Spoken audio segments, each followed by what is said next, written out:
All right, so we're on Bathurst S2000 trying to tune a good competitive B-class car.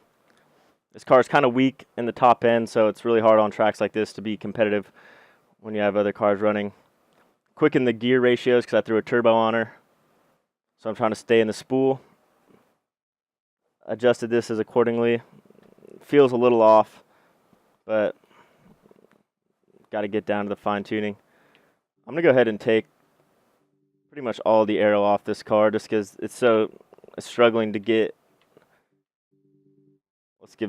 I'm going to keep this at 70, but it's struggling to get traction, or not traction, it's struggling to get a good acceleration, a good run into its top gears. Fifth and sixth are like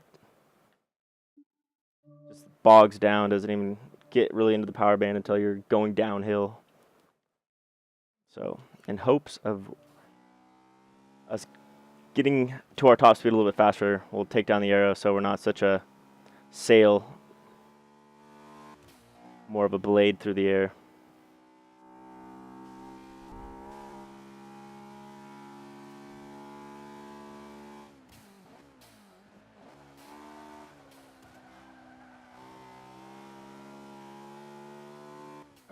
And on a course like this, you really don't want to downshift too heavy when you're braking, just because I'm already going uphill. So you can really just use the gears and late brake, because the inertia of going uphill is already going to keep you from going too fast.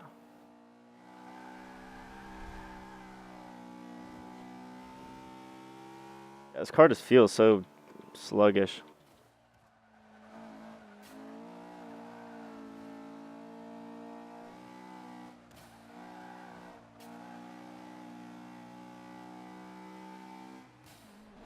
Now we're going downhill. But I want to get a good run, just because you don't want to be braking too much or else you're killing your car's momentum. So I'm going to let it bog down in fourth right here, just in hopes that when I do accelerate, or when I coast right there, the decel of the diffuser isn't going to kill too much of my momentum.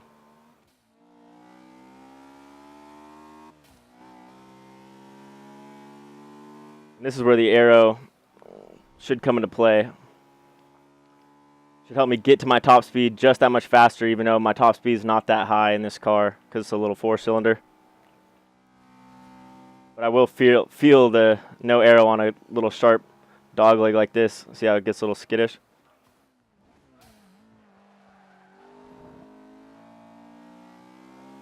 This is a tricky corner just because it kicks the opposite way. Doesn't really sit you in like a berm. So you got to really break down earlier on that.